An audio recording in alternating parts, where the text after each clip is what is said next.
Good morning. मेरा नाम प्रदीप है और मैं यूपी पीसीएस अकेडमी दिल्ली से हूँ। और बेसिकली जो मेरी coaching UP PCS academy Mukherjee Nagar में है, अभी तक उसमें ऑफलाइन क्लास हो रहा था और ऑफलाइन का रिस्पांस बहुत बढ़िया था। लेकिन जब 20 मार्च 2020 को लॉकडाउन स्टार्ट हुआ था तो उसके बाद कोचिंग क्लोज हो गया था। उसके बाद से बच्चों की लगातार यह डिमांड रहती थी कि सर एक बार इसको हम लोग ऑनलाइन मोड में ले जाएं। बीच में थोड़ा सा स्वास्थ्य वगैरह ठीक नहीं था, इस वजह से हम लोग ऑनलाइन मोड में नहीं आ पाए थे। लेकिन आज से आप लोगों के लिए हम यहाँ पर ऑनलाइन मोड में उपस्थित हूँ। मेरा नाम प्रदीप है और बेसिकली मुखर्जी नगर मेरी कोचिंग आपका है यूपी पीसीएस अकेडमी। और वहाँ पर मेरे साथ बहुत सारे और भी फैकल्टी जुड़े हुए थे और हम उम्मीद करते हैं कि आने वाले टाइम में सभी फैकल्टी हमारे साथ यहाँ पर ऑनलाइन प्लेटफॉर्म पर आएंगे। यहाँ पर ऑनलाइन के लिए जो हमारा प्रोग्राम आपका यह है कि जो यूपी पीसीएस के द्वारा जो एग्ज़ाम होता है, आइए एक बार देख लेते हैं उसे। बेसिकली जो आपका यहाँ पर यूपी पीसीएस के लिए एग्ज़ाम है, पहले आपको पता है कि 3 एग्ज़ाम हुआ करता था। एक था आपका यहाँ पर अपर पीसीएस करके, दूसरा एग्ज़ाम था आपका यहाँ पर लोअर पीसीएस करके, और जो तीसरा एग्ज़ाम था इसका ये था आपका यहाँ पर आरओ और एआरओ करके। और यह चीज़ आप सबको पता है कि जो लोअर पीसीएस का जो एग्ज़ाम था बेसिकली उसको समाप्त कर दिया गया। तो वर्तमान में आयोग की तरफ से मुख्य रूप से 2 एग्ज़ाम लिए जाते हैं, कंडक्ट किए जाते हैं। पहला आपका है अपर पीसीएस और जो दूसरा एग्ज़ाम आपका है ये है आरओ और एआरओ का। तो जो हम लोग का प्लेटफॉर्म है इस पर हम लोग कोशिश हमारी होगी कि जो हमारा अपर पीसीएस का जो फिलहाल पीटी का जो प्रोग्राम आपका है और जो आरओ एआरओ का जो पीटी और मेंस इसका जो दोनों का जो प्रोग्राम आपका है इसको हम लोग ऑनलाइन मोड में कवर करेंगे। आप सबको पता है कि यूपी पीसीएस विगत कई वर्षों से इसका जो एग्ज़ाम होता है बिल्कुल निर्धारित समय पर इसका एग्ज़ाम होता है और 1 साल के अंदर लगभग सब कुछ अपना ये क्लियर कर लेते हैं। हालांकि अदर जब हम लोग पीएससी के एग्ज़ाम देखते हैं तो वहाँ पर चीज़ें काफ़ी लेट हो जाया करती हैं।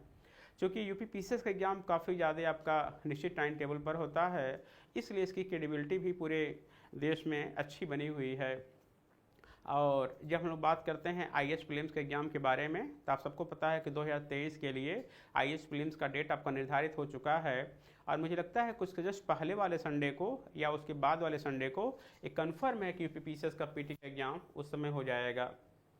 और जो लोग मुझसे जुड़े हुए हैं पिछले 7-8 वर्षों से, और जब मेरे फेसबुक आईडी पर जब जाएंगे तो देखेंगे कि ईश्वर की दया से जो हम लोग अपनी कोचिंग की तरफ से जो डेट निर्धारित करते हैं और जो एग्ज़ाम का जो कट ऑफ निर्धारित करते हैं लमसम वो 99% केस में बिल्कुल आपका सही होता है। तो जो बात आपसे बोलेंगे उस पर बिल्कुल आप विश्वास कर सकते हैं, आप इसमें कोई संदेह नहीं कर सकते हैं। जब हम लोग बात करते हैं आरओ एआरओ के एग्ज़ाम के लिए तो आरओ एआरओ के एग्ज़ाम का जो वैकेंसी है अभी तक नहीं आया हुआ है, लेकिन मान के चलते हैं कि आरओ एआरओ के लिए जो वैकेंसी आपका है यह वैकेंसी कभी भी आ सकती है। और जब भी यह वैकेंसी आएगी ये कन्फर्म है कि लगभग 3 महीने के अंदर उसका प्रीलिम्स का एग्ज़ाम वो ले लेंगे। तो हमारी कोशिश होगी कि आज से जो हम लोग यहाँ पर श्रृंखला स्टार्ट करेंगे वो लगातार आपका यहाँ पर चलता रहेगा।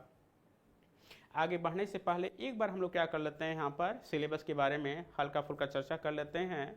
हालांकि बताने के लिए बहुत कुछ है क्योंकि मेरे पास काफ़ी लंबा एक्सपीरियंस है इस एग्जामिनेशन के लिए, लगभग 15 वर्षों का। तो हम कोशिश करेंगे कि जो भी हमारे पास एक्सपीरियंस है उसको हम लोग यहाँ पर शेयर करें। जब हम लोग बात करते हैं आपका यहाँ पे सबसे पहले अपर के बारे में, यूपी पीसीएस के लिए जो आपका अपर का जो आपका यहाँ पर सिलेबस है अपर पीसीएस के लिए, तो अपर पीसीएस में क्या है कि आपका बेसिकली जब हम लोग बात करते हैं यहाँ पे जीएस पीटी के लिए, तो जो सिलेबस में हमारा आपका यहाँ पर है वो सबसे पहला आपका यहाँ पर है हिस्ट्री है। हिस्ट्री के बाद आपका यहाँ पर ज्योग्राफी है। हिस्ट्री ज्योग्राफी के बाद फिर आपका यहाँ पर है इंडियन पॉलिटी है।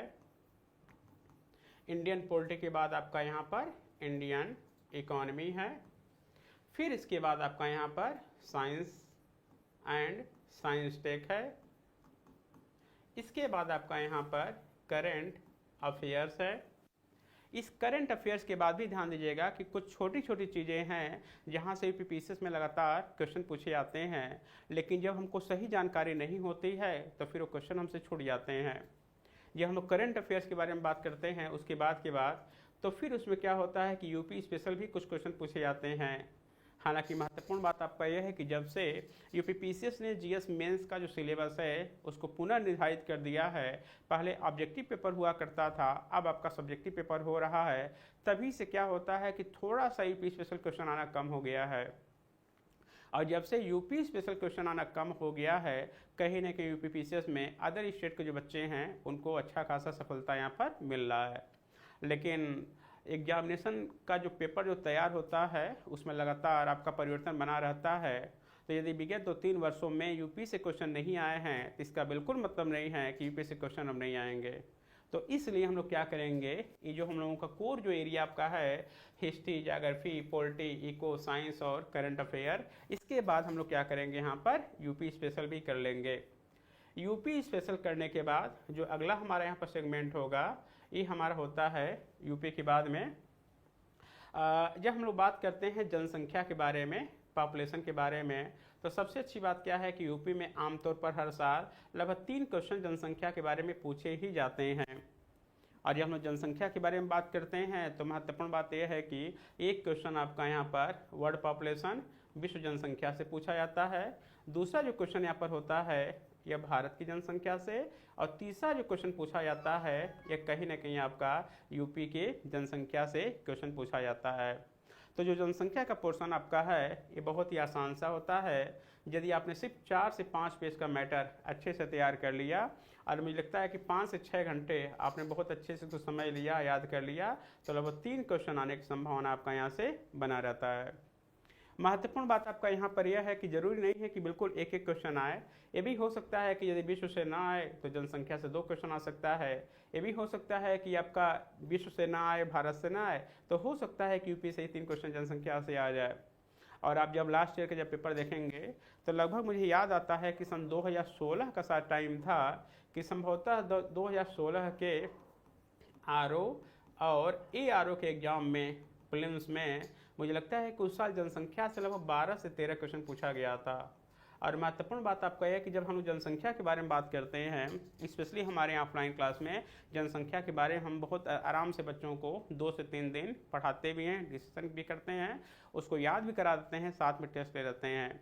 चूँकि जनसंख्या का टॉपिक हम लोग आराम से 2 से 3 दिन में पढ़ते हैं, याद कराते हैं, समझाते हैं, तो जितने भी बच्चे थे उन्होंने जनसंख्या के लगभग सारे क्वेश्चन बहुत अच्छे से कर लिए। अब उस साल क्या होता है कि आपका एक प्रकार का हम उसको अपवाद मान सकते हैं कि ये पहली बार ऐसा हुआ कि करीब 12-13 क्वेश्चन जनसंख्या से पूछा गया।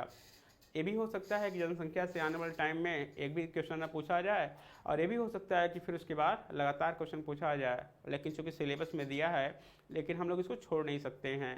और यदि हमने बहुत अच्छे से पढ़ लिया तो यदि पिछले 10 साल की जब हम ट्रेंड के बारे में बात करते हैं, अपर के बारे में, लोअर के बारे में, आरओ के बारे में, तो लगभग वहाँ से 3-4 क्वेश्चन आपके पूछे ही जाते हैं। जब हम लोग यहाँ जनसंख्या के बारे में बात करते हैं तो थोड़ा सा जनसंख्या में क्या होता है कि एक नया पैटर्न सामने आया है। पहले क्या हुआ करता था कि जब भी जनसंख्या से क्वेश्चन आया करता था तो जो क्वेश्चन आता था आपका, जब 10 वर्षों के बाद, जैसे 2001 में जनसंख्या का डाटा आया हुआ था, इसके बाद जो आया डाटा आपका 2011 में आया हुआ था। जब हम लोग बात करते हैं आपका यहाँ पर 2011 के बारे में, तो उसके बाद जो अगला डाटा आना चाहिए था 2021 में आना चाहिए था, लेकिन कोरोना की वजह से आपका आ नहीं सका। महत्वपूर्ण बात आपका यहाँ पर यह है कि जब 2001 का डाटा आया था तो डाटा संभवतः 2002 से लेकर 2010 तक या 2011 तक लगातार पूछा गया। जब 2011 का डाटा आया हुआ था तो यह डाटा 2011 से लेकर 2020 तक कंटिन्यू पूछा गया था। और जैसे ही डाटा आपका आएगा कोरोना के बाद, लगातार यहाँ से क्वेश्चन आने शुरू हो जाएंगे। लेकिन मैंने बताया कि 2015-16 के बाद से थोड़ा सा यूपीपीसीएस का जो क्वेश्चन आपका है उसके नेचर में बदलाव आया है। और बदलाव क्या है इसमें, आप सबको पता है कि हर साल 11 जुलाई को विश्व जनसंख्या दिवस मनाया जाता है। जब हर साल विश्व जनसंख्या दिवस 11 जुलाई को मनाया जाता है तो उसी दिन क्या होता है कि उसी दिन क्या होता है कि यूएनओ के द्वारा विश्व स्तर पर और साथ में देश स्तर पर कंट्री वाइज वह एक आंकड़ा पेश करते हैं कि पिछले 1 वर्षों में जनसंख्या में कितनी बढ़ोतरी हुई, और इसके अलावा बहुत सारे डाटा वो और भी पेश करते हैं। तो मेरे कहने का तात्पर्य आपका यह है कि यदि अब जनसंख्या संबंधी जो हम लोग डाटा देखेंगे तो जो हर 10 साल पर जो डाटा आया करता था उस पढ़ने का तरीका जो है क्राइटेरिया है और लगभग पुराना होता जा रहा है। अब हम लोग क्या करेंगे कि ये जो डाटा आपका है इसको हम लोग हल्का फुल्का देखेंगे, लेकिन हर साल जो 11 जुलाई को डाटा आता है उसको हम बहुत अच्छे से देख लेंगे। और जो यहाँ पर डाटा हमको देखना होगा पूरे एक विश्व के संदर्भ में, और जो दूसरा डाटा हमें यहाँ पर देखना होता है यह देखेंगे हम लोग भारत के संदर्भ में देखेंगे। तो यह हमारे लिए आमतौर पर बहुत महत्वपूर्ण हो जाता है। और वैसे भी यदि 11 जुलाई को डाटा आ जाता है और कोई एग्जाम आपका जुलाई के बाद अगस्त से लेकर दिसंबर तक होता है तो कहीं ना कहीं डाटा हमारे लिए बहुत इंपॉर्टेंट हो जाता है। अगली बात आपका यह है कि सोशल मीडिया का ज़माना है। बहुत सारी चीज़ जिनके बारे में जानकारी हमको पहले नहीं हुआ करती थी वो बहुत सारी चीज़ें अब सामने आने लगी हैं। जैसे भारत सरकार के द्वारा हर साल स्वास्थ्य संबंधी रिपोर्ट भी पेश किया जाता था। तो पहले क्या होता था कि जो आंकड़े थे वो टाइम से नहीं आ पाते थे, ये टाइम से आते भी थे तो सामान्य जन को सुलभ नहीं हो पाते थे। लेकिन अब क्या है कि सभी डाटा आमतौर पर नेट पर उपलब्ध हो जाता है। जैसे हम बात करते हैं भारत सरकार की तरफ से तो हर साल उनकी तरफ से स्वास्थ्य संबंधी डाटा भी पेश किया जाता है, और जब से यह डाटा इन्होंने पेश करना शुरू कर दिया आम लोगों के लिए सुलभ होने लगा, तो आमतौर पर जनसंख्या वाले संदर्भ में यहाँ से भी क्वेश्चन आपके आने शुरू हो गए हैं। तो इसको थोड़ा सा देख लीजिएगा। जैसे भारत में वर्तमान में जन्म दर कितना है, भारत में वर्तमान में मृत्यु दर कितना है, उसके बाद भारत में वर्तमान में शिशु मृत्यु दर कितना है, शिशु जन्म दर कितना है, इस तरह से बहुत सारे क्वेश्चन पूछे जाते हैं जहाँ पर हमें बहुत अच्छे से काम करना होगा। और यदि सेक्शन पर हम लोगों ने काम कर लिया तो सबसे अच्छी बात यह है कि कम पढ़कर कम तैयारी में हम बहुत बेहतर यहाँ पर कर सकते हैं। और फिर जब हम लोग बात करते हैं इसके लास्ट वाले पेज पर जनसंख्या के बारे में, जैसे हम लोग यहाँ पर बात करते हैं ऐसे ही एक सेट क्वेश्चन हमारा आता है नगरीकरण को लेकर। और उससे बड़ी बात आपका यह है कि जब हम नगरीकरण के बारे में बात करते हैं तो यहाँ से लगभग 3 क्वेश्चन आपके फिक्स होता है। एक होता है आपका यहाँ पर विश्व के संदर्भ में, दूसरा होता है आपका यहाँ पर भारत के संदर्भ में, और तीसरा आपका यहाँ पर होता है यूपी के संदर्भ में।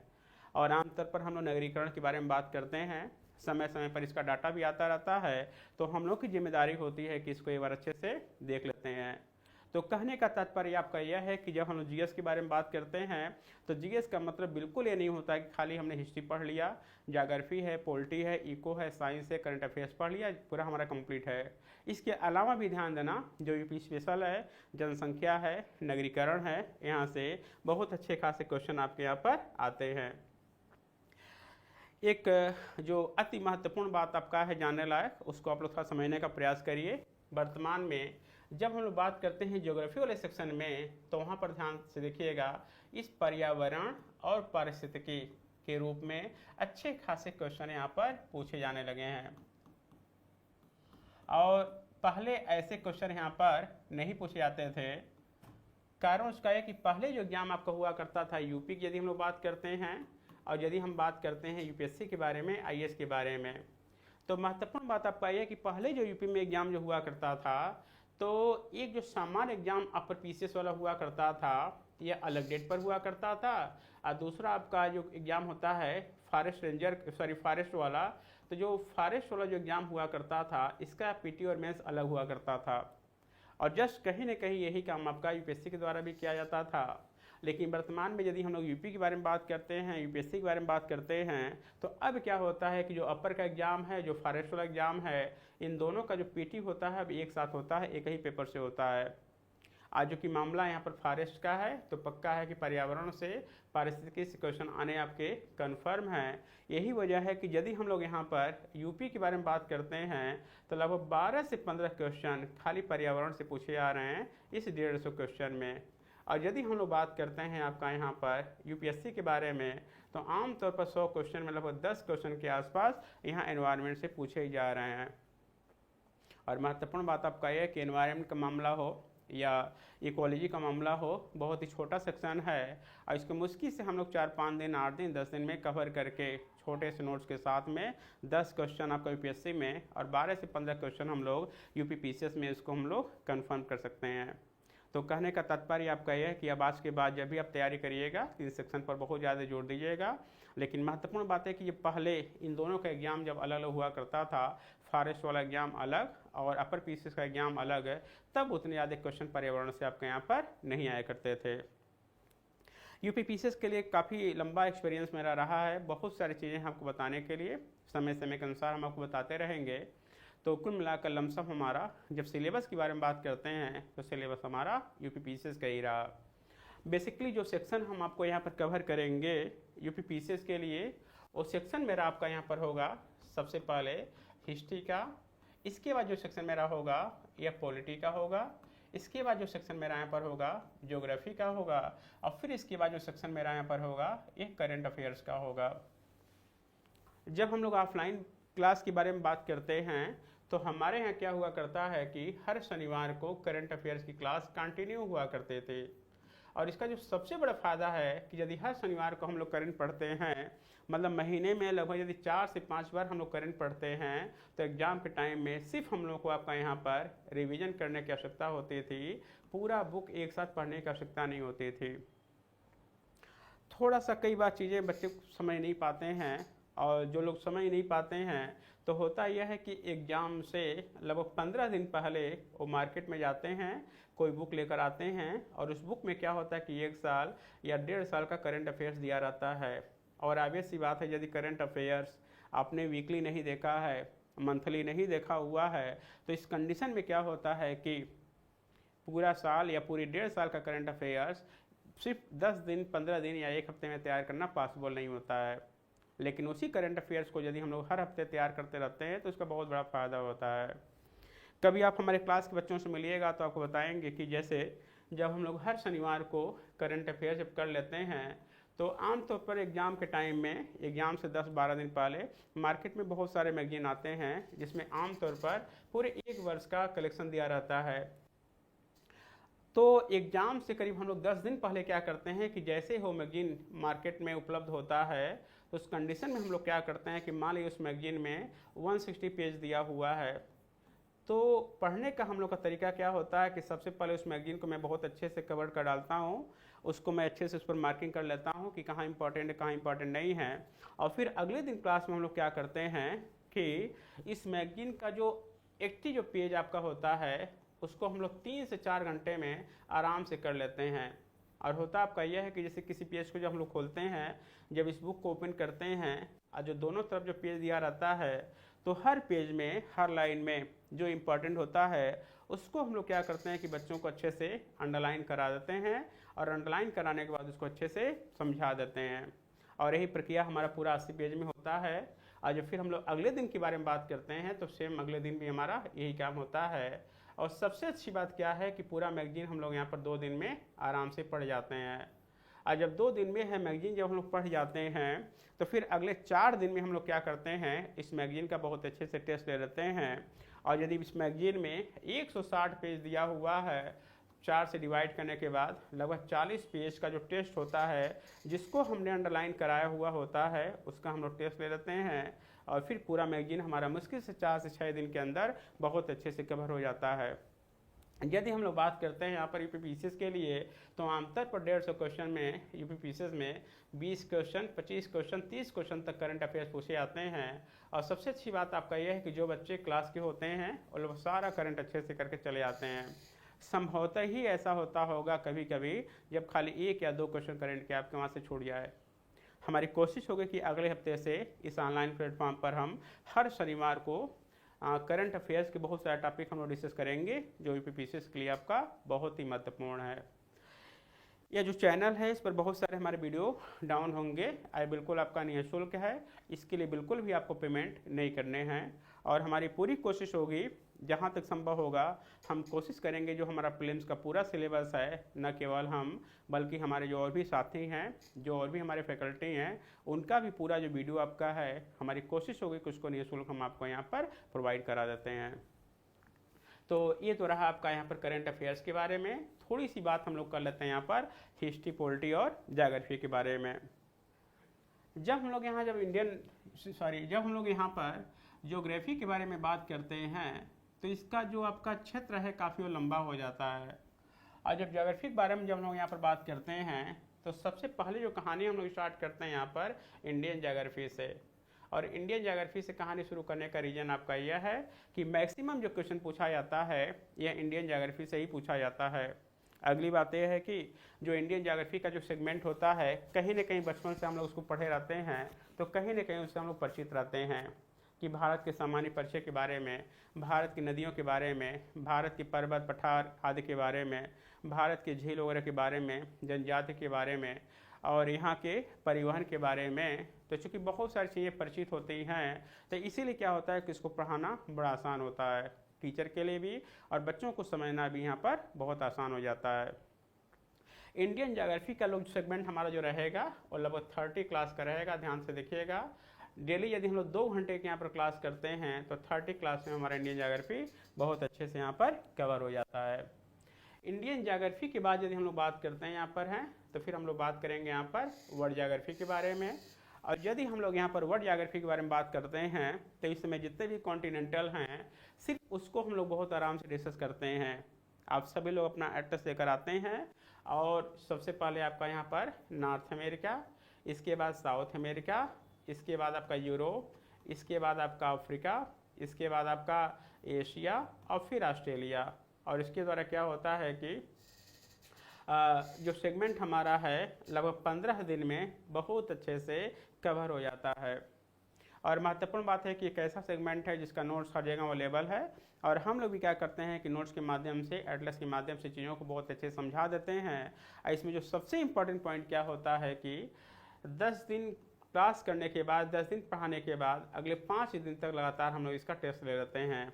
या ऐसा भी होता है कि जब उन्होंने नॉर्थ अमेरिका जब कर लिया तो नॉर्थ अमेरिका में अब तक जितने भी क्वेश्चन आपके यूपीपीसीएस में, यूपीएससी में, अदर स्टेट पीसीएस में आ चुके हैं सबका कलेक्शन करके हम लोग यहाँ पर अच्छे से समझा देते हैं, टेस्ट ले लेते हैं। और इसी बहाने पूरा का पूरा जो कॉन्टिनेंट है, कंट्री है, लगभग आपको बहुत अच्छे से तैयार हो जाता है। तो इंडियन ज्योग्राफी के बाद ये रहा वर्ल्ड ज्योग्राफी। इसके बाद जो सेगमेंट आता है फिजिकल ज्योग्राफी। हालांकि फिजिकल ज्योग्राफी से क्वेश्चन कम आते हैं, लेकिन चूंकि अब उसको छोड़ा नहीं जा सकता है तो फिजिकल ज्योग्राफी से भी ठीक ठाक क्वेश्चन आते हैं। महत्वपूर्ण बात आपका यह है कि इस फिजिकल ज्योग्राफी के बाद की यदि बात करते हैं तो यहाँ पर हम लोग बात करेंगे आपका एस्ट्रोनॉमी के बारे में। और यदि हम बात करते हैं आपका यूपीपीसीएस के लास्ट ईयर एग्जाम के बारे में, भले हो अपर का हो, लोअर का हो या आरओ का है, तो कहीं ना कहीं एस्ट्रोनॉमी से भी इन्होंने हर साल लगभग 1 या 2 क्वेश्चन पूछा हुआ है। और यदि हम लोग ज्योग्राफी के बारे में ही बात करेंगे तो यहाँ पर ही हम लोग क्या कर सकते हैं, जो जनसंख्या या पॉपुलेशन वाला मामला है ऐड कर सकते हैं। यहीं पर हम लोग क्या कर सकते हैं कि नगरीकरण वाला मामला भी ऐड कर सकते हैं। यहीं पर ही हम लोग क्या कर सकते हैं कि ये जो हमारा पर्यावरण है, पारिस्थितिकी है, ये वाले मामले को भी हम लोग यहाँ पर निपटा सकते हैं। तो कुल मिलाकर जो ज्योग्राफी का सेक्शन होता है, ध्यान से देखिएगा, बहुत महत्वपूर्ण होता है। हालांकि ज्योग्राफी में सबसे अच्छी बात क्या रहा कि इधर बहुत सारे अब ज्योग्राफी में करंट से भी क्वेश्चन आने लगे हैं, तो इसके बारे में भी हम लोग आगे चलकर यहाँ पर देखेंगे।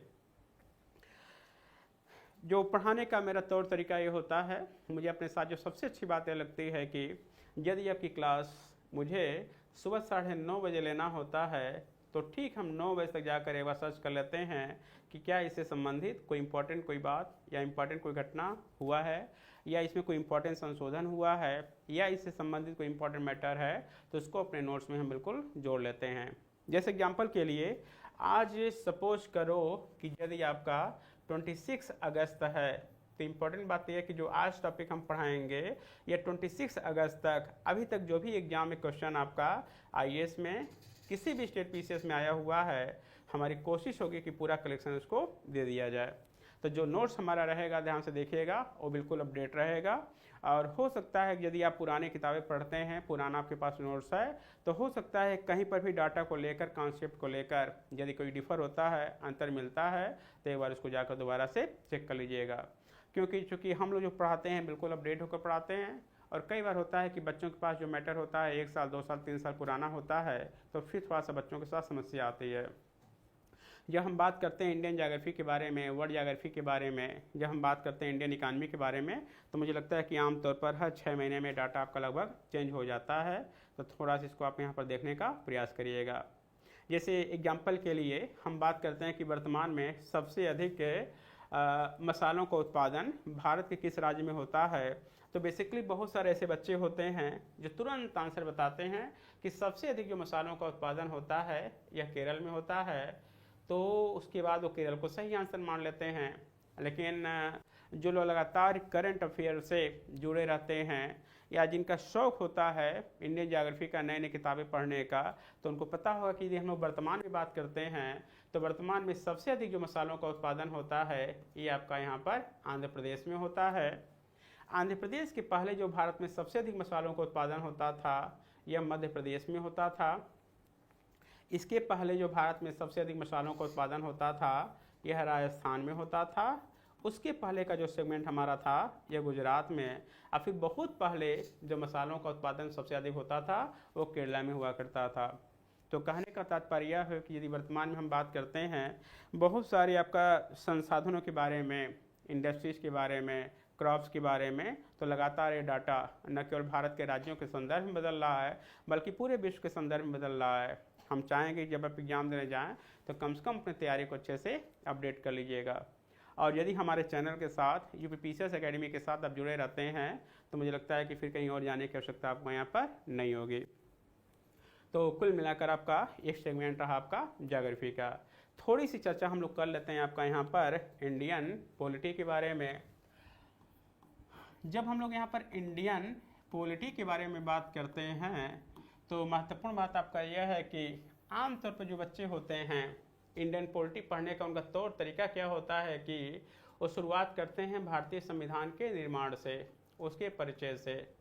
और जब संविधान निर्माण की कहानी वो कर लेते हैं तो संविधान निर्माण के बाद इसके बाद वो क्या करते हैं कि आर्टिकल 1 से लेकर 4 राज्य का निर्माण, फिर 5 से 11 नागरिकता, 12 से 35 मूल अधिकार, 36 से लेकर 51 तक ये आपका यहाँ पर हो जाता है नीति निर्देशक तत्व, डायरेक्टिव प्रिंसिपल। और फिर इसके बाद आर्टिकल 52 से शुरू हो जाता है आपका यहाँ पर प्रेसिडेंट के बारे में, राष्ट्रपति के बारे में। ये राष्ट्रपति के बारे में पढ़ लेते हैं, थोड़ा सा वाइस प्रेसिडेंट के बारे में, पार्लियामेंट के बारे में, सुप्रीम कोर्ट, हाई कोर्ट के बारे में। तो लगता है कि हमसे लमसम सारा काम कर लिया है, लेकिन थोड़ा सा तरीका आपका ये पढ़ने का इंडियन पॉलिटी को उचित नहीं है। जब हम लोग इंडियन पॉलिटी के बारे में बात करते हैं तो सीधा सीधा इसको हम लोग 3 भागों में डिवाइड कर सकते हैं। सबसे पहले जो सेगमेंट हमारा यहाँ होना चाहिए ये होना चाहिए कि भारत में जितने भी आपके एक्ट आए हुए हैं इसकी कहानी हमको जानना बहुत ज़रूरी होता है, क्योंकि यहाँ से ठीक ठाक क्वेश्चन आते हैं। यदि हम लोग यहाँ पर एक्ट के बारे में बात करते हैं तो महत्वपूर्ण बात आपका यहाँ पर यह है कि जो एक्ट हमारे यहाँ शुरू होता है सन 1773 से लेकर ये जाता है आपका सन 1935 तक जाता है। तो सबसे पहले जो कहानी हमें क्लियर होनी चाहिए ये 1773 से लेकर 1935 तक की जो कहानी है ये बहुत अच्छे से क्लियर होनी चाहिए। बड़ी बात आपका यह है कि यदि 1773 का एक्ट आप डायरेक्ट पढ़ लेते हो तो वहाँ पर कम से कम 1 या 2 ऐसे पॉइंट हैं जहाँ पर आप परेशान हो जाओगे। क्या है, क्यों है, कहाँ से आया है, कब आया है, इसको लेकर आप बिल्कुल परेशान हो जाओगे। तो उससे बेहतर आपका है यदि इसकी पृष्ठभूमि के रूप में जब सन 1600 में ईस्ट इंडिया कंपनी की जब स्थापना होती है तो इस ईस्ट इंडिया कंपनी के जो बहुत सारे प्रावधान होते हैं जब उनको हम लोग पढ़ लेते हैं तो 1773 का एक पढ़ना हमारे लिए बहुत आसान हो जाता है। कारण उसका यह कि 1773 में 1-2 ऐसे पॉइंट दिए हुए हैं, जब तक सन 1600 का ईस्ट इंडिया कंपनी का अधिनियम आप नहीं पढ़िएगा तब तक वहाँ पर मामला आपका क्लियर नहीं हो पाएगा। वो चीज़ें हैं क्या, आगे हम लोग इसके बारे में डिस्कस करेंगे। तो फिलहाल आपका यहाँ पर हो गया ये आपका यहाँ पर एक्ट के बारे में।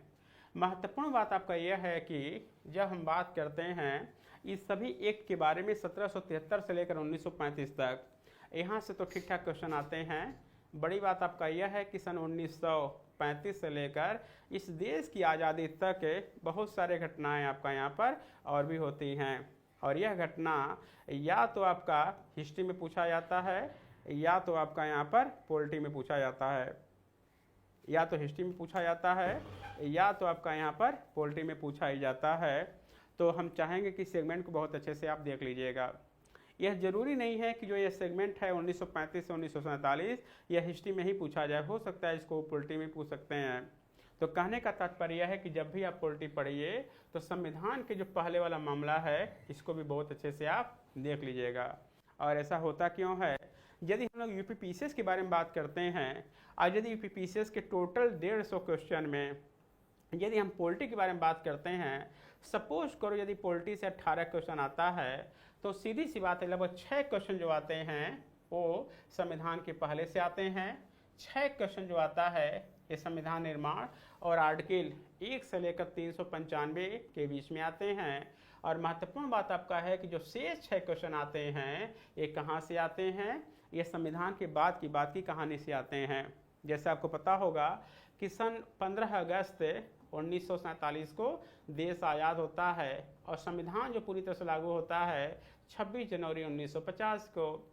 तो संविधान लागू होने के बाद बहुत सारी चीज़ें इस संविधान के अंतर्गत जोड़ी गई हैं, या तो संविधान में संशोधन करके जोड़ी गई हैं या विदाउट संशोधन उसको मंत्रिमंडल की अनुमति लेकर उसको जोड़ा गया है। तो ऐसे बहुत सारी चीज़ें हैं, जैसे योजना आयोग के बारे में बात करते हैं, बहुत सारी चीज़ें ऐसे हैं जो समय समय के साथ 1950 के बाद जो जोड़े गए हैं वो अभी एग्जाम के लिए बहुत महत्वपूर्ण है इंडियन पॉलिटी के लिए। तो कहने का तात्पर्य आपका यह है कि यदि हमें नॉलेज बहुत अच्छे से नहीं होता है, हमें इंडियन पॉलिटी की तैयारी करनी होती है, तो फिर हम लोग क्या करते हैं, सिर्फ इसी 6 नंबर की तैयारी हम लोग पूरे साल भर करते रहते हैं और लगता है कि पॉलिटी हमारा समाप्त हो गया।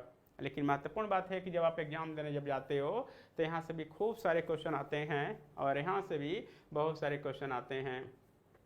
और जब हम लोग बात करते हैं इस 6 नंबर के बारे में तो बेसिकली यहाँ पर होता यह है कि बहुत सारे आपका यहाँ पर करंट से संबंधित चीज़ें भी होती हैं। जैसे हम बात कर सकते हैं आर्टिकल 370 का समाप्त होना।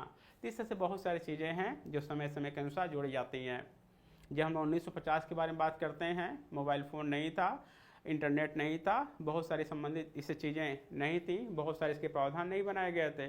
लेकिन जैसे जैसे नए नए आविष्कार होते रहते हैं तो समय के अनुसार बहुत सारी चीज़ों को सिलेबस में जोड़ा जाता है। तो 6 नंबर के क्वेश्चन सब आपके वहाँ से आते हैं। बताने के लिए इसमें बहुत सारी चीज़ें और भी हैं। जब हम लोग इंडियन पॉलिटी के बारे में बात करते हैं तो लगभग 3 से 4-5 क्वेश्चन तो ऐसे आते हैं जो कहीं ना कहीं करंट से जुड़े रहते हैं। और यदि हम लोग हर शनिवार को करंट अफेयर्स की क्लास करते हैं तो कहीं ना केवल पॉलिटी करंट हमारा तैयार होता है, बल्कि कहीं ना कहीं आपका इंडियन पॉलिटी का सेक्शन भी आपका तैयार होता जाता है। तो और भी सारी चीज़ें हैं बताने के बारे में, हम लोग बाद में डिस्कस करेंगे करंट वाली क्लास में। और अब हम लोग देख लेते हैं यहाँ पर हिस्ट्री के बारे में। जब हम लोग यहाँ पर हिस्ट्री के बारे में बात करते हैं तो बेसिकली हिस्ट्री आपका यहाँ पर 2 भागों में डिवाइड है। सबसे पहला आपका यहाँ पर हो जाएगा इंडियन हिस्ट्री, मतलब भारत का इतिहास। और दूसरा जो सेगमेंट आपका होता है ये होता है आपका यहाँ पर वर्ल्ड हिस्ट्री होता है, विश्व का इतिहास होता है। जब हम लोग विश्व के इतिहास के बारे में बात करते हैं तो जो विश्व का इतिहास है वो फिलहाल आपका यह यूपीपीसीएस के पीटी में सिलेबस में शामिल नहीं है। और जब हम लोग विश्व इतिहास की बात करते हैं तो फिलहाल कहाँ पर शामिल है, यह यूपीपीसीएस में मेंस के एग्जाम में जीएस में शामिल है। तो जब हम लोग मेंस की जब कभी क्लास करेंगे तब हम लोग यहाँ पर वर्ल्ड हिस्ट्री के बारे में चर्चा करेंगे। और फिलहाल यदि हम लोग बात करते हैं यहाँ पर इंडियन हिस्ट्री के बारे में तो आप सबको पता है कि जो इंडियन हिस्ट्री है ये 3 भाग में डिवाइड किया गया है। एक होता है एंशिएंट, दूसरा आपका यहाँ पर होता है मिडुअल और तीसरा आपका यहाँ पर होता है मॉडर्न होता है। सबसे पहली बात जो समझने वाली बात आपका यह है कि जिस हम लोग मॉडर्न के बारे में बात करते हैं, माना जाता है कि सन 1917 से लेकर या गांधी जी के टाइम से लेकर 1947 में जब देश आज़ाद होता है तो सॉरी गलती हो गया, यहाँ पर हमने बात कर लिया था उसके तीसरे चरण के बारे में। 1 मिनट।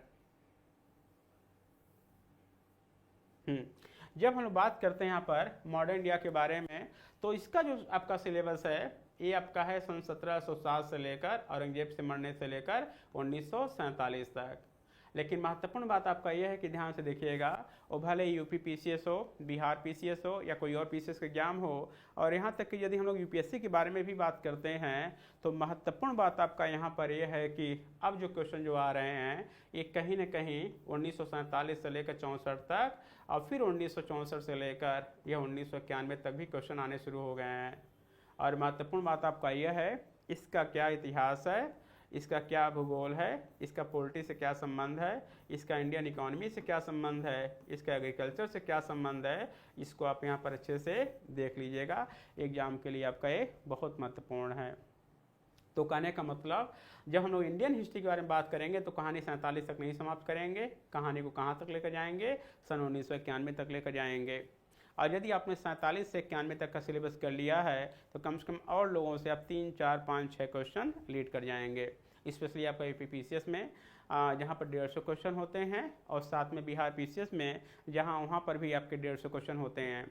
यूपीएससी में प्रॉब्लम क्या है कि चूँकि क्वेश्चन करीब 100 के आसपास आते हैं तो वहाँ बहुत ज़्यादा पॉसिबिलिटी नहीं बनती है। लेकिन यदि यूपीएससी में भी 150 क्वेश्चन जब रहा करता था तो उस समय यहाँ से क्वेश्चन ठीक ठाक आपके आया करते थे। एक चीज़ थोड़ा सा ध्यान दीजिएगा, अभी मेरे दिमाग में आया है एग्रीकल्चर को लेकर। और जब इसके पहले वाले पेज पर मैं आपको समझा रहा था यूपी पीसीएस के सिलेबस के बारे में, तो थोड़ा सा एक बार आप लोग पीछे आ जाइएगा। और जब पीछे आने की बात हम लोग यहाँ पर करते हैं तो सिलेबस में आपको मैंने बताया था कि जो हिस्ट्री है, ज्योग्राफी है, इंडियन पॉलिटी है, इंडियन इकोनॉमी है, साइंस टेक है, करंट अफेयर्स है, यूपी स्पेशल है, जनसंख्या है, नगरीकरण है। इसके अलावा हमने बताया था आपका यहाँ पर पर्यावरण को लेकर, पर्यावरण और पारिस्थितिकी को लेकर, इसके बारे में भी हमने यहाँ पर डिस्कस किया हुआ था। तो इसके अलावा एक और सेगमेंट है जहाँ यूपी पीसीएस में ठीक ठाक क्वेश्चन आते हैं, और ठीक ठाक जो क्वेश्चन आते हैं वो सेगमेंट कौन सा है? उस सेगमेंट हमारा यहाँ पर हो जाता है एग्रीकल्चर का, कृषि का। और एग्रीकल्चर इतना बढ़िया टॉपिक आपका होता है कि पहली बात तो एक सब्जेक्ट के रूप में ही एग्रीकल्चर आपका पढ़ना होता है। हालांकि जीएस में उतना डीप में जाने की आवश्यकता नहीं होती है, लेकिन यदि हम लोग एग्रीकल्चर के बारे में बात करते हैं तो कहीं ना कहीं एग्रीकल्चर आपका इंडियन आपका ज्योग्राफी में भी है, कहीं ना कहीं एग्रीकल्चर आपका इस वर्ल्ड ज्योग्राफी में भी है, कहीं ना कहीं एग्रीकल्चर आपका इंडियन इकोनॉमी में है। और आपको पता है कि एग्रीकल्चर के बारे में हमें ठीक ठाक हिस्ट्री के बारे में पढ़ना होता है। तो कहने का तात्पर्य यह है कि यदि इस एग्रीकल्चर को हमने बहुत अच्छे से तैयार कर लिया, अच्छे से तैयार करने का मतलब जो हमारा नोट्स होना चाहिए उसमें हिस्ट्री, ज्योग्राफी, इंडियन इकानमी और करंट चारों का सेक्शन बिल्कुल आपका यहाँ पर कंबाइंड होना चाहिए, कंप्लीट होना चाहिए। ऐसा बिल्कुल भी नहीं है कि थोड़ा सा सेक्शन इंडियन इकानमी में देखेंगे, थोड़ा सा सेक्शन ज्योग्राफी में देखेंगे, थोड़ा सा सेक्शन हम लोग करंट में देखेंगे। तैयारी बेहतर आपकी वही होती है जब सारे सेगमेंट को हम लोग एक साथ अच्छे से कर लेते हैं। तो ध्यान से देखिएगा, आमतौर पर यूपी पीसीएस में और बिहार वगैरह में एग्रीकल्चर से भी 4-5 क्वेश्चन हर साल पूछे ही जाते हैं। और जब इस तरह से हम लोग सेगमेंट वाइज जब तैयारी करते हैं तो नो डाउट जो क्वालिटी हमारी तैयारी का होता है ये बहुत बेहतर हो जाता है। खैर, दोबारा लौटते हैं हम लोग यहाँ पर हिस्ट्री के बारे में। जब दोबारा हम लोग यहाँ पर हिस्ट्री के बारे में यहाँ पर लौटते हैं तो जैसा कि मैंने आपसे बताया था, ये जो हिस्ट्री आपका है, जब हम लोग यहाँ पर इंडियन हिस्ट्री के बारे में बात करते हैं तो सीधा सीधा इसको 3 भागों में बांटा गया था। और जैसा कि मैंने बताया, एंशिएंट है, इसके बाद आपका मिडिवल है और मॉडर्न है। जब हम बात करते हैं 4-5 साल पहले, 6 साल पहले तक या लगभग 5 साल पहले तक, तो बेसिकली होता यह था कि जो भी हिस्ट्री से क्वेश्चन आता था वो भले ही आपका यूपीएससी में आए, वो भले ही आपका यूपी पीसीएस में आए, या भले ही वो क्वेश्चन आपका बिहार पीसीएस में आए या अन्य जगहों पर आए, मैक्सिमम जो क्वेश्चन आया करता था यह मॉडर्न इंडिया से आया करता था। चूँकि मैक्सिमम क्वेश्चन मॉडर्न इंडिया से आया करता था, यही वजह था कि हर कोचिंग में जो लोग क्लासेस लेते थे शुरुआत जो हुआ करता था यह मॉडर्न इंडिया से। सपोज करो यदि हम बात करते हैं आज 7 साल पहले, 5 साल पहले के बारे में, तो उस समय क्या हुआ करता था, यदि मॉडर्न इंडिया से 3 क्वेश्चन आते थे, मिडिवल से 3 क्वेश्चन आते थे, 3 और 3 यहाँ पर 6 हो गए, तो ऐसे कंडीशन में जो 24 क्वेश्चन आया करता था वो सिर्फ मॉडर्न से आया करता था। समय के साथ क्या हुआ कि एंशिएंट से बढ़कर 5 हो गया, मिडिवल से बढ़कर आपका यहाँ पर 5 हो गया, तो यहाँ पर जो क्वेश्चन हो गया वो लगभग 20 क्वेश्चन हो गया। फिर बाद में क्या होता है कि एंशिएंट से लगभग इन्होंने 8 क्वेश्चन कर दिया, मिडिवल से लगभग इन्होंने 8 क्वेश्चन कर दिया। तो यहाँ पर 8 दूनी 16 हो गया, तो यहाँ पर आपका लगभग 14 क्वेश्चन हो गए। और वर्तमान जो सिनेरियो आपका है, इस सिनेरियो में क्या हो गया कि तीनों से लमसम इक्वल क्वेश्चन पूछे जाने लगे हैं। और महत्वपूर्ण बात आपका यह है कि जब यहाँ पर इक्वल क्वेश्चन पूछे जाने लगे हैं तो ऐसे कंडीशन में सिर्फ मॉडर्न पर फोकस करना आपका ठीक नहीं होगा। ऐसे कंडीशन में जितना हम लोग फोकस मॉडर्न पर करते हैं, अब हमें उतना फोकस आपका एंशिएंट और मिडल पर भी करना होगा। यदि पुराने पद्धति से हम तैयारी करेंगे तो बहुत सारे क्वेश्चन हमारे एग्जाम में छूट जाएंगे। महत्वपूर्ण बात यहाँ पर एक और भी चीज़ है कि जब से यूपीएससी ने अपने सिलेबस में आर्ट एंड कल्चर को ऐड किया हुआ है, कला और संस्कृत को ऐड किया है, तभी से यूपीपीसीएस में भी कला और संस्कृत से क्वेश्चन आने शुरू हो गए हैं। और आमतौर पर वर्तमान में जब हम लोग एंशिएंट की बात करते हैं, वर्तमान में जब हम लोग मिडल के बारे में बात करते हैं, तो यहाँ से कला और संस्कृत के क्वेश्चन ठीक ठाक पूछने शुरू कर दिए हैं। तो जो अब हम लोग यहाँ पर इंडियन हिस्ट्री की तैयारी करेंगे, एंशिएंट तो करेंगे ही, मिडल भी करेंगे, मॉडर्न भी करेंगे। अब जो आर्ट एंड कल्चर है, इसको अलग से पढ़ने से बेहतर आपका यह होगा कि जब भी हम लोग एंशिएंट, मिडल और मॉडर्न में चैप्टर करते जाएंगे, तो उस चैप्टर के बाद एक अलग से टॉपिक उसमें हर चैप्टर में कर लिया करेंगे कला और संस्कृत कर का। तो कहीं ना कहीं इसका जो फ़ायदा आपका होगा, यह यूपीपीसीएस के अलावा आपको यूपीएससी में भी इससे फ़ायदा मिलेगा। लेकिन ये बात बिल्कुल ध्यान में रखिएगा कि जो क्वेश्चन हम लोग यहाँ पर, जो हम लोग को टॉपिक यहाँ कंप्लीट करने होंगे एंशिएंट, मिडल, मॉडर्न के साथ साथ आप कला और संस्कृत से, यहाँ से क्वेश्चन आप ठीक ठाक पूछे जाने शुरू कर दिए हैं। इसको हम लोग ध्यान में यहाँ पर रखेंगे। मैंने बताया कि चूँकि जो परंपरा आपका रही है या एक आदत सी हो चुकी है कि हिस्ट्री की जो शुरुआत हम लोग करते हैं या आधुनिक भारत के इतिहास के साथ करते हैं, तो आज की क्लास में हम लोग क्या करते हैं, आज के लेक्चर में हम लोग क्या करेंगे यहाँ पर कि थोड़ा सा हम लोग आधुनिक भारत के इतिहास का जो रूपरेखा है उसको समझने का प्रयास करेंगे। और जिसका पहला टॉपिक आपका होता है भारत में यूरोपीय कंपनियों का आगमन। ये कहानी जो हमारी है, इसको कल से हम लोग यहाँ पर विधिवत तरीके से शुरू कर देंगे। तो जो आज की हमारी कहानी आपका है, थोड़ा सा आधुनिक भारत के बारे में हम लोग देख लेते हैं।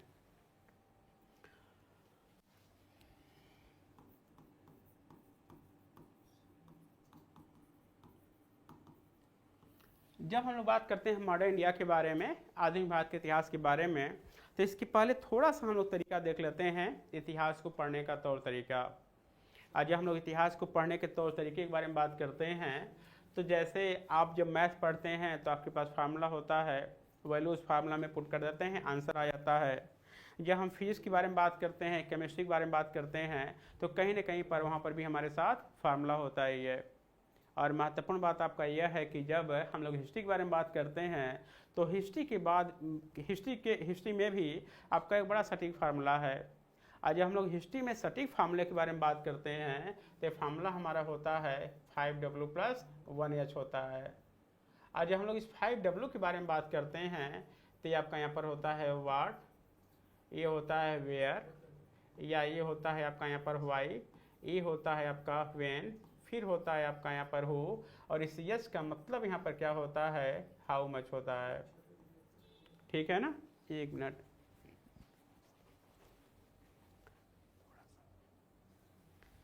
तो ये हमारा फार्मूला होता है 5W + 1H, what, where, why, when, who और हाउ मच। तो कहने का तात्पर्य है कि जब हम लोग हिस्ट्री में किसी भी टॉपिक के बारे में बात करेंगे, किसी भी हम लोग प्लेस के बारे में बात करेंगे, किसी भी हम लोग पर्सनालिटी के बारे में बात करेंगे, किसी भी विषय वस्तु के बारे में बात करेंगे, तो हमारा तरीका क्या होना चाहिए यहाँ पर, सबसे पहले वह चीज़, वो पर्सनालिटी है क्या, उसके बाद कहाँ पर, क्यों, उसके बाद कब, उसके बाद फिर क्या होता है कि आपका कहाँ पे, और फिर उसके बाद हम लोग बात करते हैं हाउ मच, उसके विस्तार के बारे में। मुझे लगता है कि जब हम लोग इस तरीके से किसी टॉपिक को तैयार करते हैं, तो टॉपिक हमारा लमसम में 100% तैयार हो जाता है। न केवल फैक्चुअल बल्कि आपका यहाँ पर कॉन्सेप्चुअल भी तैयार हो जाता है। जैसे हम लोग बात करते हैं आपका यहाँ पर जो आपका एंशिएंट का पहला टॉपिक होता है इंडस वैली सिविलाइजेशन, सिंधु घाटी सभ्यता के बारे में। तो यदि हम लोग उसके बारे में बात करते हैं, IVC के बारे में, तो सबसे पहले वो क्या है, कहाँ पर है, क्यों है, उसके बाद कब है, किसके द्वारा बसाया गया, उसका विस्तार क्या है। मुझे लगता है कि जब सारे सेगमेंट के बारे में पढ़ लेते हैं तो बहुत सारा टॉपिक हमारा अच्छे से यहाँ पर कंप्लीट हो जाता है। यह तरीका जो हमारा होता है, यह तरीका इस तरीके से जो प्रीलिम्स का जो हमारा फैक्चुअल का मामला है ये बहुत आराम से हमारा कंप्लीट हो जाता है। लेकिन तरीका इतना इम्पोर्टेंट है कि यदि हम लोग यहाँ पर जो हमारा फार्मूला दिया हुआ है 5W+1H, इसके साथ साथ यदि हम लोग क्या करते हैं उस टॉपिक के समाज के बारे में यदि हम लोग पढ़ लेते हैं, उस टॉपिक के राजनीति के बारे में पढ़ लेते हैं, उस टॉपिक की अर्थव्यवस्था के बारे में पढ़ लेते हैं, उस टॉपिक की कला और संस्कृति के बारे में पढ़ लेते हैं, उस टॉपिक के धर्म के बारे में हम लोग पढ़ लेते हैं, तो मुझे लगता है कि यह टॉपिक के पढ़ने के बाद न केवल जीएस मेंस बल्कि क्या होता है कि कहीं ना कहीं आपको बेहतर निबंध लिखने में भी आपको यहाँ पर मदद मिल जाता है। यदि हम लोग फार्मूले के बारे में बात करते हैं 5W+1H, तो इसके द्वारा क्या होता है कि सिर्फ हमारी पीटी की तैयारी कंप्लीट हो जाती है, लेकिन यदि हम लोग इस सेगमेंट को भी तैयार कर लेते हैं तो कहीं ना कहीं आपका जीएस में उस सब्जेक्ट का जो मेंस का जो हमारा टॉपिक होता है कॉन्सेप्चुअल रूप से ये भी बहुत बेहतर तरीके से कंप्लीट हो जाता है। महत्वपूर्ण बात आपका यह है कि यदि हम लोग बहुत बेहतर निबंध के बारे में बात करते हैं तो इसमें सिर्फ खाली क्या करना होगा, एक सेगमेंट को जोड़ना होगा, और ये हमारा यहाँ पर होता है करंट अफेयर्स होता है। और महत्वपूर्ण बात आपका यह है कि यदि हम लोग इस करंट अफेयर्स को ऐड कर लेते हैं, मतलब दो भागों में बांटकर, एक अंतर्राष्ट्रीय स्तर पर क्या हाल है और दूसरा आपका यहाँ पर राष्ट्रीय स्तर पर क्या हाल है, तो मुझे लगता है कि एक बहुत बेहतर तरीके से हमारा निबंध भी इस तरीके से पढ़ते पढ़ते तैयार हो जाएगा। जैसे मान लीजिए हम वर्तमान में किसी टॉपिक के बारे में बात करते हैं आपका यहाँ पर नक्सलवाद के बारे में, और ये नक्सलवाद के बारे में हमें पीटी में पढ़ना है, मेंस के लिए पढ़ना है, निबंध में पढ़ना है, तो सबसे पहली बात कि नक्सलवाद क्या है, कहाँ पर है, कैसे आया, क्यों आया, कब आया, इसका विस्तार क्या है। यदि हमने इतना टॉपिक को अच्छे से कंप्लीट कर लिया तो उसके बाद फिर हम यहाँ पर देखते हैं कि जो हमारा नक्सलवाद है इसका समाज, राजनीति, अर्थव्यवस्था, कला, संस्कृति, धर्म से क्या संबंध है। और फिर इसके बाद हमने बात कर लिया कि वर्तमान में जो नक्सलवाद आपका है इसका अंतर्राष्ट्रीय स्तर पर क्या संबंध है अन्य देशों से, या भारत में राष्ट्रीय स्तर पर क्या मामला चल रहा है। तो मुझे लगता है कि वो टॉपिक हमारा न केवल प्रीलिम्स के लिए बल्कि मेंस के लिए और साथ साथ आपका प्रीलिम्स और मेंस के साथ साथ आपका निबंध के लिए भी बहुत अच्छे से तैयार हो जाता है। तो आज के बाद जब हम लोग यहाँ पर हिस्ट्री की क्लास लेंगे तो हम कोशिश करेंगे कि जो हमारे सारे सेगमेंट हैं इसको हम लोग यहाँ पर कवर करने की कोशिश करते हैं। अगली बात यहाँ पर यह है कि जब आज हम लोग शुरू करेंगे यहाँ पर मॉडर्न इंडिया के क्लास के बारे में, तो बिल्कुल कंफर्म रहिएगा कि यदि आज आपका 26 अगस्त आपका है, 26 अगस्त 2022, तो महत्वपूर्ण बात आपका यहाँ पर यह है कि 2022 तक आज तक जितना भी एग्ज़ाम आपका आईएएस में आया हुआ है, बिहार पीसीएस में आया हुआ है, जो भी एग्ज़ाम कैंसिल हुआ था, एमपी पीसीएस का एग्ज़ाम अभी जून में हुआ है, इसके बाद जो यूपी पीसीएस का एग्ज़ाम आपका जून में हुआ है, और लगभग सभी क्वेश्चन का कलेक्शन इसमें मौजूद रहेगा। और अब तक जो भी एग्ज़ाम हुए हैं उसका बिल्कुल आपका सारे के सारे क्वेश्चन अपडेट फॉर्म में आपके नोट्स में वहाँ पर मौजूद रहेंगे। तो खैर आगे देखते हैं। तो जब हम लोग बात करते हैं यहाँ पर आधुनिक भारत के इतिहास के बारे में या मॉडर्न इंडिया के बारे में, तो महत्वपूर्ण बात आपका यहाँ पर यह है कि यदि हम लोग बात करते हैं आधुनिक भारत के इतिहास के बारे में, तो जो कहानी हमारी शुरू होती है सन 1760 से लेकर सन 1947 होते हुए, हम बात करेंगे 1964 होते हुए 1991 तक। महत्वपूर्ण बात आपका यह है यहाँ पर कि यदि हम लोग 1707 के बारे में बात करते हैं औरंगजेब की मृत्यु होती है, तो मॉडर्न इंडिया का जो हमारा पहला चैप्टर होता है, ये चैप्टर होता है भारत में मुगलों का पतन। आमतौर पर जब हम लोग किसी बुक के बारे में बात करते हैं, किसी गाइड के बारे में बात करते हैं, तो जो पहला चैप्टर आपका यहाँ पर दिया होता है ये होता है मुगलों का पतन। लेकिन मेरा मानना है कि किताब लिखना अलग बात होती है, क्लासों में पढ़ाना अलग बात होती है। मुझे लगता है कि मुगलों के पतन के बारे में हम बहुत बेहतर तभी समझ सकेंगे जब हमको पता हो कि ये जो मुग़ल हैं यह मुग़ल कौन थे, यह मुग़ल कहाँ से आए थे, इनका भारत में डेवलपमेंट कैसे होता है, और तब समझ पाएंगे कि भारत में मुग़लों का पतन कैसे होता है। क्योंकि जब तक हम लोग इसको उत्थान के बारे में बहुत अच्छे से नहीं समझेंगे तब तक हम लोग इसके पतन के बारे में नहीं बात कर सकते हैं। और महत्वपूर्ण बात आपका यह है कि यदि हम लोग भारत में मध्यकालीन इतिहास के बारे में बात करेंगे तो कहीं ना कहीं हमें मुग़ल के बारे में पढ़ना ही होगा। और यदि मुग़लों के बारे में जब वहाँ पर बात करेंगे, उनके उत्थान के बारे में और व्यक्तिगत रूप से अनेक राजाओं के बारे में, तो कहीं न कहीं वहीं पर हम लोग यहाँ पर कंप्लीट कर लेंगे मुगलों का पतन। आज हम लोग मुगल की बात करते करते मुगलों के पतन के बारे में बात करेंगे, तो मुझे लगता है कि बहुत सारी चीज़ अपने आप समझ जाएंगे, तो वहाँ समझाने के लिए बहुत मेहनत करने की आवश्यकता नहीं होती है। जब हम लोग यहाँ पर आधुनिक भारत की बात करते हैं और इसका जो सेकेंड चैप्टर यहाँ पर होता है, ये होता है आपका यहाँ पर भारत में यूरोपीय कंपनियों का आगमन। भारत में यूरोपीय कंपनियों का आगमन, तो यहाँ से कहानी हम लोग कल से स्टार्ट करेंगे। और सबसे अच्छी बात यह है कि यदि इसके पहले का इतिहास बिल्कुल भी आपको पता नहीं है तो कोई दिक्कत आपको यहाँ पर नहीं होने वाली है। तो जो इसका पहला चैप्टर जो हम लोग का मानेंगे यहाँ पर भारत में यूरोपीय कंपनियों का आगमन के बारे में, वहाँ से कहानी हम लोग यहाँ पर शुरू करेंगे। तो आज के लिए बस आपका यहाँ पर रोकते हैं और कल से जो हम लोग कहानी शुरू करेंगे आधुनिक भारत के इतिहास, जो पहला चैप्टर होगा भारत में यूरोपीय कंपनियों का आगमन। पढ़ाने का तरीका हमारा ये होगा कि पहले चीज़ों को हम लोग बहुत अच्छे से समझेंगे, समझाने के बाद हमारी कोशिश होगी कि एक बार उसको दोबारा से हम एक बार अच्छे से उसको बोल जाएंगे। बोलने का मतलब यह है कि यदि आप उसको लिखना चाहो तो बहुत अच्छे से आप नोट कर सकते हो। और महत्वपूर्ण बात आपका यह है कि यदि हम लोग मॉडर्न इंडिया के बारे में बात करते हैं तो लगभग आपके पास यह 150 पेज का बहुत बेहतर रजिस्टर तैयार हो जाएगा। आज जब 150 पेज का बहुत बेहतर रजिस्टर तैयार हो जाएगा सिर्फ मॉडर्न इंडिया के लिए, तो इस बात की हम आपको गारंटी देते हैं कि वो रजिस्टर अगले 10 साल तक काम करेगा। इस रजिस्टर को पढ़ने के बाद यदि आपने यूपीएससी का एग्ज़ाम दिया, यूपी पीसीएस का एग्ज़ाम दिया, बीपीएससी का एग्ज़ाम दिया, तो मुझे लगता है कि लगभग 90% क्वेश्चन इस बुक से आपको मिल जाएंगे। और आप सबको पता है इस लेवल पर आकर आप सभी लोग मैच्योर पर्सन हैं कि कई बार आयोग के द्वारा उटपटांग क्वेश्चन पूछे ही जाते हैं। जैसे गांधी जी बचपन में किस स्कूल में पढ़े थे, तो इस तरह के क्वेश्चन का आंसर टेक्स्ट बुक में देना संभव आपका नहीं है। तो यदि इस तरह के क्वेश्चन को हम लोग हटा देते हैं तो इस बात की गारंटी है कि लगभग 90% जो क्वेश्चन आपके हैं यहाँ से आपका कंप्लीट हो जाएगा। यदि हम लोग बात करते हैं पढ़ने के बारे में कि हमें हिस्ट्री में जीएस-पीटी के लिए क्या क्या पढ़ना होगा, तो एक चीज़ ध्यान दीजिएगा, आप लोगों ने मेरी कोचिंग का स्लोगन देखा होगा, लोगो देखा होगा। हमने उस पर साफ साफ लिखा हुआ है कि सही दिशा में कम पढ़कर तैयारी करें या कम पढ़कर सफलता प्राप्त करें। हमारा पर्पज़ कभी ये नहीं होता है कि बहुत सारी किताब पढ़ जाओ, बहुत सारे अन्य चीज़ों को पढ़ जाओ। शुरू से ही मेरा जो नेचर आपका है कि कम से कम पढ़कर सफलता कैसे आप हासिल कर सकते हैं। आज हम लोग बात करते हैं कम से कम पढ़ने के बारे में, तो महत्वपूर्ण बात आपका यह है कि यदि हम लोग एंशिएंट हिस्ट्री के बारे में बात करते हैं तो जो बुक आता है आपका यहाँ पर राम शरण शर्मा, यह बुक आपको लेना है।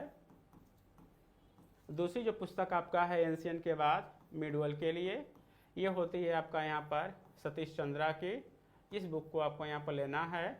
और तीसरा जब हम लोग बात करते हैं यहाँ पर मॉडर्न के बारे में, तो जो किताब है आपका यहाँ पर विपिन चंद्रा, इस वाले बुक को लेना है।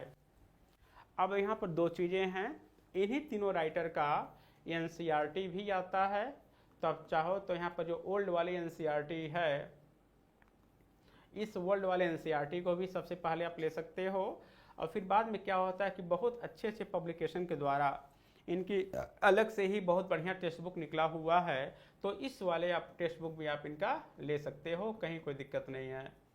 सबसे पहले एक बार एनसीईआरटी देख लो और उसके बाद जो टॉपिक आप एनसीईआरटी देखो उसी को आप लोग क्या कर सकते हो, यहाँ पर टेक्स्ट बुक में भी बहुत अच्छे से देख सकते हो। और मुझे लगता है कि यदि तीनों किताब आपने बहुत अच्छे से पढ़ लिया है तो इसके बाद सिर्फ आपको दो काम करने होंगे। एक, मेरे साथ क्या करना होगा, जो इलाहाबाद से प्रकाशित आपका है घटना चक्र की जो किताबें हैं, जिसमें लास्ट ईयर का क्वेश्चन आंसर जो दिया हुआ है, इसको आप देख सकते हैं। और साथ में जो हमारा क्लास नोट्स होगा और जो हमारा लेक्चर होगा, इसके अलावा ध्यान देना पढ़ने की आवश्यकता नहीं है। यदि हम लोग मॉडर्न इंडिया के बारे में बात करते हैं तो आपके पास तीन चीज़ें यहाँ पर उपलब्ध होंगी। सबसे पहले तो आपके पास बुक होगा, उस बुक्स को पढ़ लीजिए, बहुत बड़ी बात होगी। इसके बाद आपके पास घटना चक्र होगा, एक घटना चक्र भी आपने देखा होगा काफ़ी लंबा चौड़ा है, इसको भी पढ़ने में टाइम लगेगा। और इस घटना चक्र और बुक्स के बाद ऑलरेडी हमारे पास 150 पेज का ये नोट्स भी मौजूद रहेगा। तो मुझे लगता है कि जितना आपने पढ़ लिया तितना बहुत हो जाएगा, इससे ज़्यादा गलती से कभी हाथ मत लगाइएगा। यदि बहुत ज़्यादा पढ़ लेंगे तो पढ़ तो जरूर लेंगे लेकिन आपको याद नहीं रहेगा, आप एग्ज़ाम तक उसको लेकर नहीं जा सकते हैं। तो कोशिश करिए आप यहाँ पर बस इतना ही पढ़ लीजिए, इतना आपके लिए सफिशिएंट होगा। चीज़ें और भी बहुत सारी चीज़ें हैं बताने के लिए यूपीपीसीएस के लिए, लेकिन फ़िलहाल आज हम यहीं पर आपको रोकते हैं और कल फिर हम लोग मिलेंगे यहाँ पर। कल जो हमारा शुरुआत यहाँ पर होगा आधुनिक भारत का इतिहास, और जो पहला चैप्टर यहाँ पर होगा भारत में यूरोपीय कंपनियों का आगमन। Thank you. एक बार पुनः स्वागत आपका है इस यूपीपीसीएस एकेडमी मुखर्जी नगर दिल्ली के चैनल पर। Thank you.